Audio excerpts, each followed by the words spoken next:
Bueno, muy buenas tardes. Mi nombre es Angie Tatiana Roballo Galeano. Pertenezco al grupo 369. Nuestra tutora se llama Cindy Hadley de Gamboa, Salamanca. Y en este tema vamos a tratar la tarea 2, que es sobre el paradigma de la complejidad y la acción psicosocial. Para esto vamos a tener en cuenta unos mapas de persuasión. Bueno, ¿qué son los mapas de persuasión? Es un gráfico interactivo que ayuda a conectar argumentos para discursos o debates, es decir, permite a la persona identificar objetivos, razones y aclarar ejemplos. Esto es un medio que facilita la exposición y es de mejor comprensión para el estudiante y para el lector. El primer mapa de persuasión que vamos a tocar es sobre el paradigma de la complejidad. Acá, como vemos en la imagen, acá tenemos la biografía, de este sacamos dicha información. Bueno, vamos a iniciar.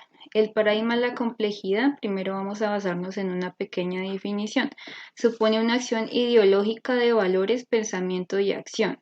Reúne aportaciones de campos muy diversos que configuran una perspectiva ética de construcción del conocimiento y una perspectiva de la acción. Esto quiere decir que el paradigma de la complejidad tiene varios conceptos entre sí para poder formar un concepto. De aquí sacamos tres ideas principales. Basándonos en Morin, él establece tres principios para el paradigma de la complejidad, los cuales son dialógico, recursividad y hologramático. Bueno, la razón por que Morin sacó es el principio dialógico. Esta es una pequeña definición para poderlo comprender, asociados términos complementarios y antagonistas, permitiendo mantener la dualidad dentro de la unidad como la existencia simultánea y complementaria del orden y el desorden. En esta primera idea, recursos sobre Morin, él habla sobre el orden y el desorden. Es básicamente eso. Bueno, acá tenemos unos ejemplos. El orden y el desorden son palabras opuestas, donde una acaba con la otra, pero en muchos casos colaboran y producen la organización y la complejidad. Entonces, eh, estos dos conceptos hacen relación entre sí. O sea, si existe un desorden, debe haber un orden. O sea, es un dúo que sigue según Mori. Morin lo resume expresando que el principio dialógico nos permite mantener la dualidad en el seno de la unidad. Bueno, una conclusión para esto es con la anterior, es que quiere decir que establece que con el orden debe mantener una unidad, es decir, una comunidad asociada de etc. para que marchar bien. Es decir, se debe tener estas características en cuenta para que haya un adecuado funcionamiento. Y es como dos conceptos que deben estar relacionados entre sí para poder funcionar bien. La idea número 2 es que establece el segundo recurso, que es la recursividad. Pues la recursividad, perdón, tenemos en cuenta como una fortaleza que tiene el ser humano, que todos en algún momento debemos recurrir, que es, digamos, utilizar una herramienta del lugar de otra para poder completar una acción. La tercera idea, según Morin, es lo hologramático. Lo hologramático, una razón es que expresa que las partes constituyen un todo, pero al mismo tiempo el todo está potencialmente en cada una de las partes, además todas podrían regenerar el todo. Esto quiere decir que, por ejemplo, los seres humanos, cada ser humano se asume que tenemos ojos, bocas y nariz, se debería asumir que todos los seres humanos deben tener estas partes anatómicamente. Bueno, acá concluimos con el primer mapa de persuasión, que es el paradigma de la complejidad. El segundo mapa de persuasión es sobre la interdisciplinariedad. Acá sacamos tres ideas principales. La primera es que se considera como el conjunto de dos o más disciplinas que ayudan a un determinado fin para poder tener el desarrollo integral. Una razón de esto es que según León Rivera 2013 establece la teoría anterior porque el conjunto de dos disciplinas pueden lograr una conducta apropiada, aplicando conocimientos e ideas. Un ejemplo de esto, digamos, en torno a la salud es cuando psiquiatría y psicología trabajan en conjunto. Tal vez un psiquiatra es más de medicación, de dar un diagnóstico, de tener otro tipo de control, mientras psicología tal vez tenga una psicoterapia, pero esto puede complementar estas dos especialidades. Una segunda idea que tomamos es que consiste en un trabajo común teniendo presente la interacción de dos disciplinas metodológicas científicas. Una razón de esto es que con relación a lo anterior con el estudio, es decir, que se debe tener en cuenta la ciencia y argumentos científicos para poder enseñar dicho tema. Entonces, esto quiere decir que pues un psiquiatra no va a intervenir a un paciente o no va a medicar a un paciente sino tener unas bases, un estudio, un conocimiento, una ciencia, una carrera y también experiencia. Esto quiere decir esto. Un ejemplo es como cuando un tutor de alguna universidad explica un procedimiento de cómo se debe realizar. Entonces, en este tomemos como un ejemplo la enfermería, cuando explica, digamos, cómo canalizar. Entonces, se basan algunos argumentos para esto. Otra idea es desarrolla competencias para desempeñar actividades profesionales y laborales. Una razón para esto es que se debe tener en cuenta el conocimiento aprendido para poder ejercerlo.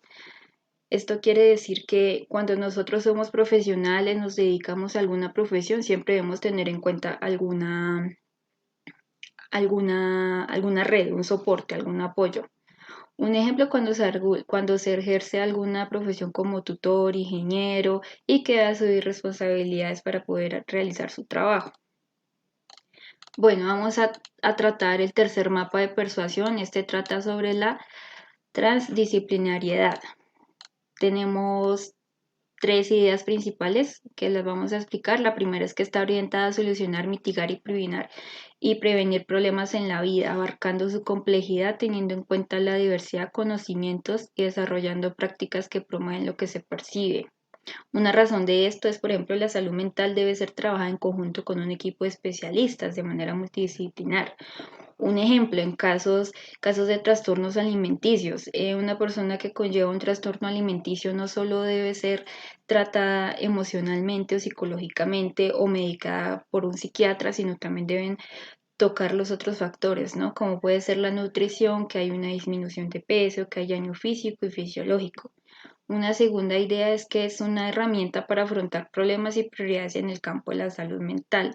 Una razón de esto es que la salud mental es un tema complejo, el cual no se trabaja desde un solo especialista. Esto quiere decir que el especialista debe tener en cuenta un equipo multidisciplinar y también varias fuentes para tratar a un paciente. Un ejemplo de esto, como en casos de depresión donde exista aumento o disminución de peso involuntario, necesita además especialistas porque debe vigilar daños físicos y fisiológicos, en este caso como un nutricionista o otro tipo de especialista dependiendo del grado de depresión que tenga el paciente.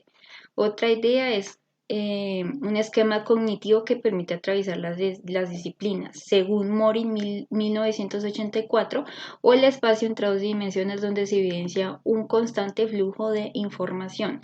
Una razón de esto es decir, como se ha mencionado anteriormente, no solo un concepto de que se trabaje solo. Un ejemplo, la transdisciplinariedad forma un conjunto de profesionales que para trabajar el enfoque de la salud mental. Bueno, el último mapa de persuasión que vamos a tocar es sobre la acción psicosocial. Acá, como vemos los anteriores, acá está la referencia, la bibliografía y tenemos tres ideas principales. Entonces, el primero se considera la práctica de interés social para poder ayudar a una comunidad implementando un plan. La razón de esto que exista es por las diversas problemáticas que existen en las comunidades a nivel personal, social y laboral. Un ejemplo, una problemática social como la violencia, el desacuerdo, el feminicidio, conflictos y guerras. Otra idea principal consiste en ayudar a entender el tipo de estrés que afrontan para poder adquirir capacidades para enfrentarlo. Una razón de esto, para poder actuar frente a una situación o una problemática, debemos tener una información de base, un análisis y poder comprenderla, de que realmente existe. Un ejemplo de esto, por ejemplo, cuando existe la violencia de género, estudiar por qué el hombre o mujer ataca, cómo fue su infancia y su niñez, ya que una persona no actúa así por simple razón, sino de haber algún problema de base. Otra idea principal para esto se debe tener en cuenta para una acción psicosocial, una identificación del problema, investigación, resultados, objetivos, evaluación y seguimiento del proceso. La razón de esto, para conocer una problemática se debe tener en cuenta unos pasos de estudio y de conocimiento para poder tratarla.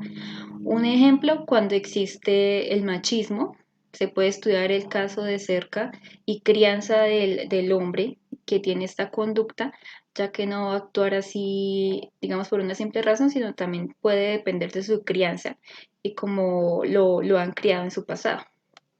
Bueno, esto sería todo. Muchas gracias.